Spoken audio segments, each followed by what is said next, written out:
let's be clear. I've been trying to figure out what to say about the forecast for March 19th for an entire beer's worth of takes. So I'm going to have to go get myself a new one.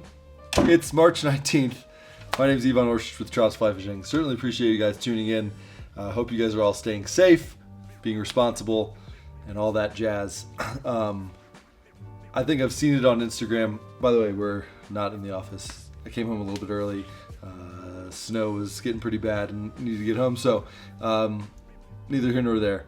We are in some weird times, obviously, some uncertain times, but I know the one thing that I can lean on, especially when, quote-unquote social distancing is in vogue, is fly fishing. So I've seen it, I think, a million times on the internet, people equating social distancing and fly fishing together. They do it for a reason. It is probably the most social distant activity. Being outdoors gets you away from people, gets you, out in nature. Nature is generally a safe spot when it comes to viruses like COVID and stuff like that. So, I still want to talk about fishing. Certainly hope you guys want to talk about fishing as well. It's going to be a little bit different than the normal one. Obviously, not just the location, but where we're filming, but also how we're going to talk about stuff. I think by all means, you want to go fishing, go fishing. If you want to go fishing, sort of be selective about how, there's an additional factor you have to take into account. Make sure you're paying heed to local restrictions, regulations, and all that stuff. And then also make sure that you're being responsible and not, going out of your way to find big groups of people. I would just follow. Look, I'm not the guy to talk about it. Certainly not smart enough to understand everything. I would follow CDC guidelines, follow your local health department guidelines, all that stuff. But by all means, if you can do it and do it in a safe way, get to your fishing destination in a safe way. It's a great time to be fishing, not only because of the therapeutic value that you get out of fly fishing, but also because it's actually a really good time of year to get out. Clearly we have some snow, some winter weather moving through, but that's one of the things you get with the quote-unquote fifth season, and fishing can be very good. I had some really good fishing myself this past weekend, and certainly hope you guys find the time to get out and enjoy some time. So here we go. Let's talk about it. Bugs, flow, weather. So let's start with bugs. I made a little list of things that I saw in the shop that would make worthy additions to your fly boxes this time of year. So what I've seen over the past couple weeks, especially last week and this weekend, I'm seeing quite a few blue-wing olives starting to appear. Also seeing some zebra midges, or not zebra midges, midges, big midges like the size 16. So keep that in mind when you're going out on the water. It's also starting to get into that medium-sized attractor season with some, caddis getting out and active. You have more, bigger mayflies around. Rivers are really starting to wake up, and especially on freestones, you start to see big midges. Although I saw some on the Decker section in the past week as well. So keep that in mind. Here's some flies that I think would be worthy additions to your box. Streamer fishing is very good. Favorite streamer of mine, Lil Kim, tan, gold.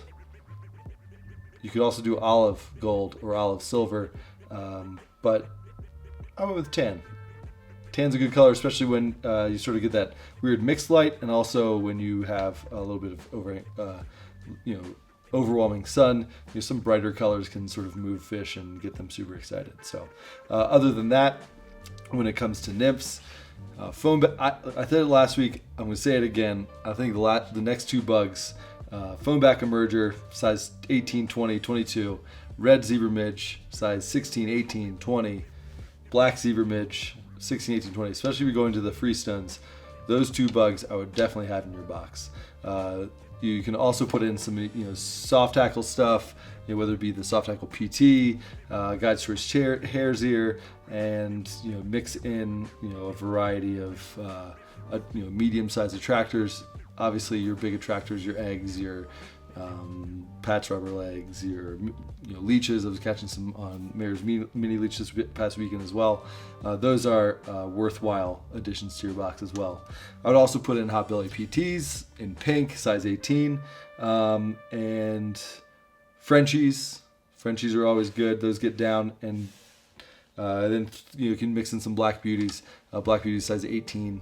16, 18, and then you can also mix in some of the smaller ones. So I think it goes without saying in Colorado, if you're fishing tailwaters specifically, but also freestones, you always are going to have those smaller midges in your box. But this is the time to start putting some slightly bigger stuff in your box, because we're starting to see spring midges, like huge ones, like massive ones that I was seeing this past weekend. So having some bigger midges in your box for both nymphing and also for dry flies is definitely an imperative, important thing to do. Tungsten jigged Baetis is another bug that caught my eye, one that I added to my box as well. And then when it comes to your dry flies, emergers, mole flies, high vis parachute Baetis, film critic. I love the film critic, especially for blooming olives.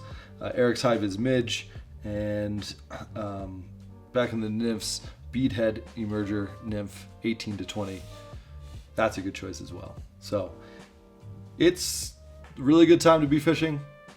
If you can do it right, those are the bugs I would put in my box. I might have to go get another beer. Let's talk about flows.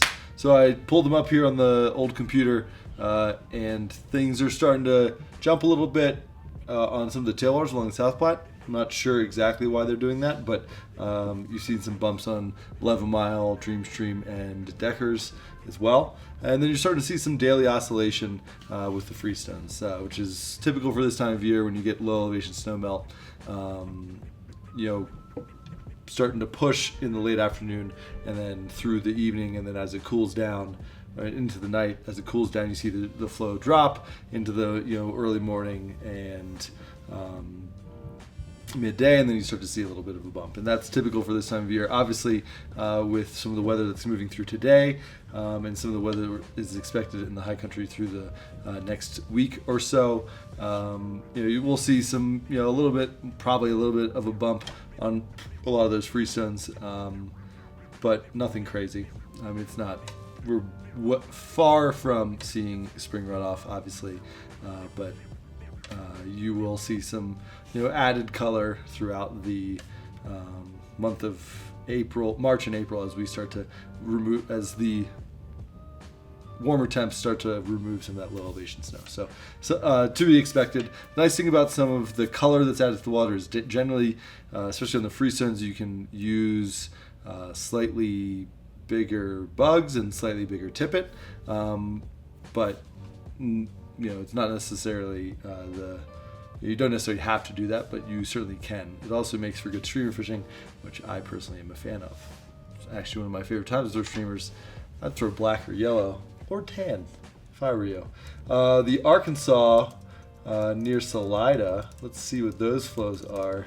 See if those have come down or bumped or anything like that. Arkansas near Salida is, that's the wrong one. I did the suspended gauge, what an idiot. 226. So flows are actually below average at Salida, something to keep in mind. And with those lower flows, you can see good dry fly fishing. So that's a positive. When it comes to flows, bugs, weather, telling you where I would go, what to do, I think this report more than any, I think going fishing when you can do it responsibly and do it when you have the chance, I think more than any time, like fishing's generally going to be good this time of year. Pay attention to the local regulations, local travel restrictions, and all that sort of stuff. That stuff's changing daily, and I don't really want to mess with those dark arts of saying you should go here, and then 2 days later, travel's not recommended. So I'm not going to say where you should go. Just know that fishing is good. and it was quite good this weekend for me, specifically with those foam back emergers, leeches, and eggs, and soft tackle PTs, and Geisters hare's ears. But fishing very good. Go if you can. Go when you can. It's a really good escape to sort of get away from the phone, get away from those notifications, and just sort of have some time to yourself. So that was the flows with some extra life advice in there. I don't know. Who knows? It's weird times. Yvonne's offering life advice. I don't exactly know how we've gotten here, but we're here. Let's go to weather. Live up to date. Here we go.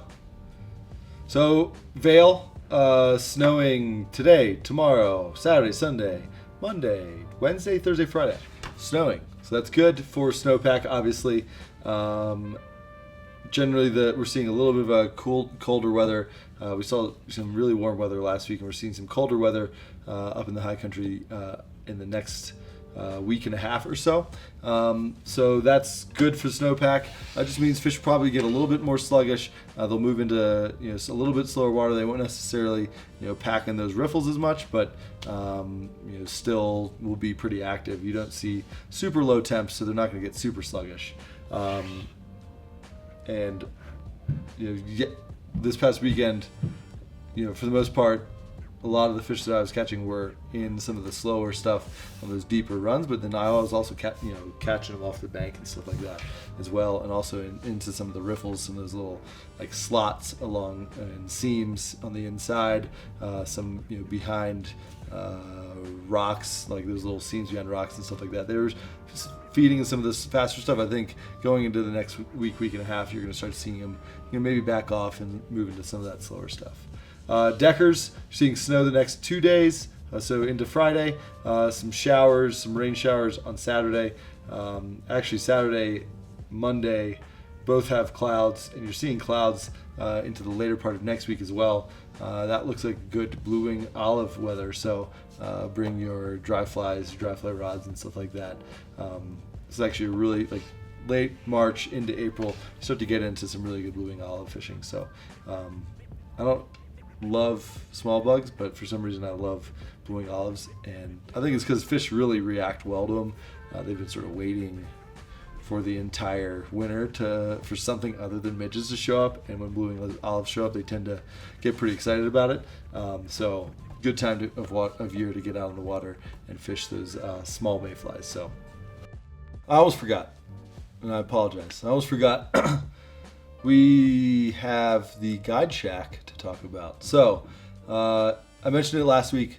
We're starting to have our guides input basically a quick report, a quick summary of how their days on the water are going.